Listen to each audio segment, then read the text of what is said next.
Hi everyone, it's Vic from at Forever Scrapping, and I'm sharing with you today a process video for Peartree cut files using this fabulous notebook cut file. Now when I saw it, I absolutely loved it, and the reason that I loved it so much was because you can supersize it and make your photograph the focal point of your layout. I know the trend at the moment is to do lots of little photos on your layouts, and I am guilty of that, but this photograph that I took at the end of May, I think it was, when we could finally go and stay with my parents down in Devon, just makes my heart sing. And I really wanted to document the photograph and the special bond and love that my daughter and my mum have together. So what I've done is I've obviously made that cut file huge so that it is going to fill nearly the whole of my 12 by 12 sheet of cardstock, and I have used my silhouette to also cut the right shape of my photo to fill in. The reason I did that was because I felt that the notepad binding at the top of the cut file would be a bit tricky to fussy cut, especially on a photograph where the paper is a bit thicker. So I've made use of my silhouette to cut that for me, and then as I'm doing here as well with my pattern paper, I'm sticking that tricky notepad top piece first, just to make sure that that is lined up, because that would be really hard to trim off afterwards. It's much easier. As you can see, I've got a little bit of overhang there to the right of that cut file. Much easier to trim off the little bit of excess of pattern paper or photograph on this straight edges than it would be on that beautiful top piece there. So I've decided to use an older collection here. I'm using the Maggie Holmes crepe paper Willow Lane collection. I had a few pieces left. As you can see, I've got all my little bits and bobs of a collection of a mixture of collections on the left there, and I'm just working my way through it. Now I wanted to have something to ground that cut file onto my layout because it is quite large, so I'm just testing on some spare pieces of card there which Distress Oxide ink I'm going to use. Now I couldn't decide whether I'd use the Weathered Wood, Bundle Sage, Wild Honey or the Tattered Rose, but as you can see I decided that Tattered Rose would go perfectly. So just to double check that that is definitely what I want to do as well, I've just applied some of it to the centre of my white cardstock and placed my cut file on top gently. That way if it's not right, no one's going to see that you've applied a colour that you don't want on your page. You can cover it up again. So I was quite happy with that, and I've just created a soft background for that cut file to stick on. And it also ties in really nicely with these fussy cut florals that I've cut from a piece of the paper there.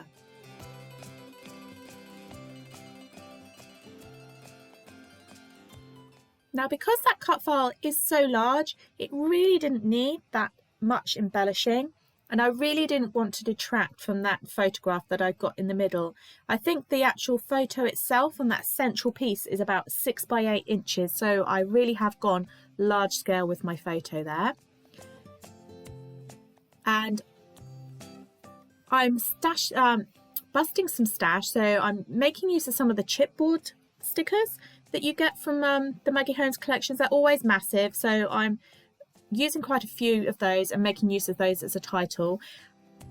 And I don't know if you've seen in the Peartree cut file shop, Marie is now doing Peartree pieces, and they are absolutely adorable. Little felt hearts in all the different colours of the rainbow and stars. She's also doing them out of cork and like a wood veneer. And I've got these really cute little rainbows on clouds from her, and I think they're absolutely super adorable. So I wanted to add some of those onto my layout as well. Just because it was just so nice to have some normality back to life after the last year and a half, and I just thought they were super cute. So I'm trying to build up like a triangle, a visual triangle, if you can see from the top left down to the bottom left of the always, and then out towards the right and that little floral cluster there. So that's what I'm trying to do, to frame that photograph and draw your eye to it even more. And also, because I've printed my photograph in black and white, one, it's easier for me because it means it will go with any collection I decided to use, because I wasn't quite sure at the beginning, but also it just really stands out from the colours on the page around it, and again draws your eye to that. Because for me, I love scrapbooking, I love the process of it and creating, but I have to love my photograph, and the photograph has to have some kind of special meaning to me. And although I enjoy the artsy side of it, the photograph is the main thing for me, really. So I've sorted out my little floral embellishment clusters. And as always, I hadn't stuck down that back piece. I always do this. I always get my layout set how I love it, and then I end up having to take little photographs, I don't know if you do, as you go along, to remember where all the little pieces are, or stick them down a bit from the working backwards, really, from the top layer to the back layer. But that's just the way my brain works. And I wanted to add a bit of dimension to my page, so I'm just raising up that notepad edge on my cut files with some little sticky foam pads, and it just adds a little bit of extra layer and dimension to your page.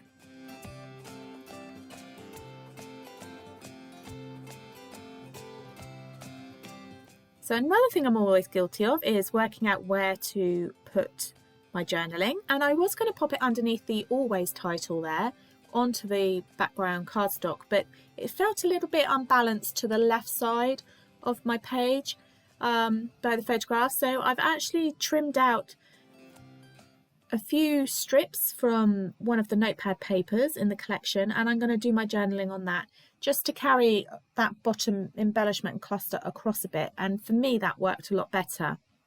I'm adding to my title there using some of the lovely Bella Boulevard sticky alphas, and I love how the love you in the bright pink really stands out from the page as well.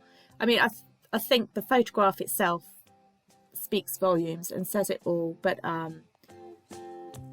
just wanted to add a tiny little bit of journaling on it, just to say how special their bond was with each other.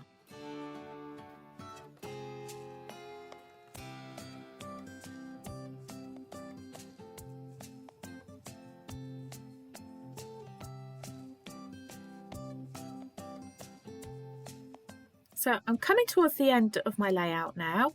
Just a little bit more fussy cutting of a few tiny florals from some of the scraps of paper that I had left. That is what I love about using cut files so much, is that you can make use of all the little cut off bits that you've saved from previous collections, because I hate wasting things, so brilliant for that. Sticking a few more things down on my page and committing to them, and also adding a tiny bit of background stamping as well, just to add another little detail onto my page with one of the heart stamps from the Maggie Holmes Garden Party collection, so a more current collection. So thank you so much for stopping by today and watching this video. I hope you enjoyed it and it inspires you to maybe use a larger photograph on your layout. I certainly enjoyed doing it. Something that maybe I should do a bit more of, because I am guilty of using small photos on my pages. But this has been Vic for Peartree Cut Files, and you can find me over on Instagram if you search for @foreverscrapping. Thanks then, bye.